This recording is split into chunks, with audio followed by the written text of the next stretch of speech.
Magandang oras na naman sa inyong lahat mga kaibigan.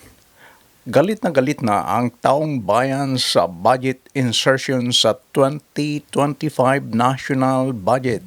Pero bakit meron pa rin budget insertion sa 2026 national budget?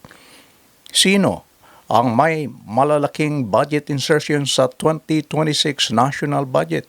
Ito ang ating pag-usapan ngayon. Pero bagong lahat, huwag niyong kalilimutan na mag-subscribe sa ating channel kung hindi pa kayo subscriber. Please like, comment, and share. Pakiclick na rin ang notification bell para hindi niyo makaligtan ang ating mga bagong video. Balik sa ating usapan. Galit na ang mga taong bayan sa budget insertions. Pero bakit hindi yata tinatablan ang ating mga mambabatas? Makapal ba talaga ang kanilang mukha o wala talaga silang budhi?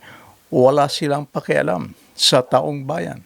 Kasi sa report ng Philippine Center for Investigative Journalism, nasa kabila ng mga expose na nagpapakita ng mga kickback ng ating mga mambabatas at iba pang mga public official, naglaan pa rin ng Kamara ang humigit kumulang 400 billion na pork sa budget ng Department of Public Works and Highways. At dito lumabas, nakalista na ang mga distrito ni Speaker Faustino Buji D. III at Representative Micaela at Bella Swansing bilang mga nangungunang mga benepisaryo sa 400 billion na budget insertion. Ganito kasi noong September 2025, ang DPWH ay naglaan ng 1.1 billion sa distrito ni Speaker D. Ngunit nang may pasa ng Kamara ang version ng 2026 national budget, ang halagang 1.1 billion pesos na inilaan sa distrito ni Speaker Buji D, ito ay lumubo. Naging triple dahil naging 3.8 billion pesos. Sobrang triple ang amount.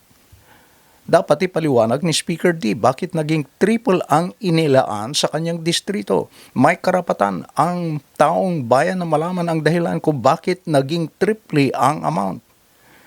Ganito rin ang nangyari sa kaso ni Representative Micaela Swansing na chairman ng Appropriations Committee ng Kamara. Ang distrito ni Swansing ay may original na inilaan na 1.6 billion pesos sa pundo ng DPWH. Ngunit pagkatapos ng deliberation ng budget, ito ay naging doble. Naging 3.4 billion pesos. Dapat ipaliwanag din ni Swansing bakit naging doble ang inilaan sa kanyang distrito after the deliberations. Sinasabi ng ating mga mambabatas na maging transparent sila.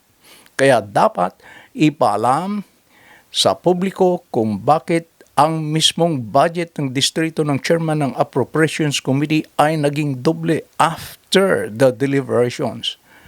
Ang kapatid ni Micaela Swansing na si Bella ay pumangatlo sa insertion amounts kung saan ang kanyang distrito ay binibigyan ng 3.9 billion pesos pagkatapos ng insertion. Pero ang original na budget, 1.6 billion pesos. Ganito ba talaga ang normal na patakaran?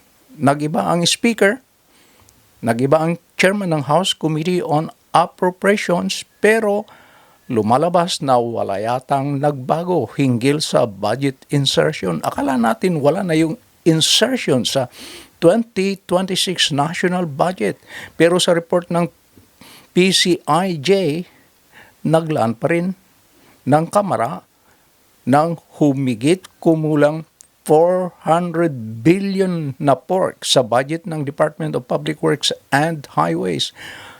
Alam naman natin na ang mga congressmen kinatawan ng distrito sa pakipag-ugnayan sa mga official ng executive branch, sila ang magdedetermine kung paano gagastusin ang mga pundong ito na tinatawag na allocables. Di ba ito ang dahilan, isang pangunahing dahilan kung bakit nagkaroon ng kickback sa 2025 national budget at mga iba pang mga taon previous to that? Nagkaroon ng percentage ng mga magnanakaw, nagkaroon ng lutong Macau. Kaya maraming mga taong bayan ang nagpahayag ng kanilang pagkadismaya. Maraming galit na galit dahil walang pagbabago sa issue ng pork barrel. patuloy pa rin. May mga ganid pa rin. May mga hindi pa rin nagbabago. Of course, hindi naman lahat dahil marami rin sa ating mga mambabatas ang may malinis na kalooban. Mga mabubuting mambabatas. Kaya tuloy tama yata si dating Pangulong Irap dahil ang kanyang sinasabi, pa-wither-wither lang. Panahon-panahon lang. Mga kaibigan, meron ba kayong opinion, pananaw sa ating tinalakay? Kung meron, please leave your comment below. Maraming salamat sa inyong panonood and please don't forget to like and subscribe. Bye-bye!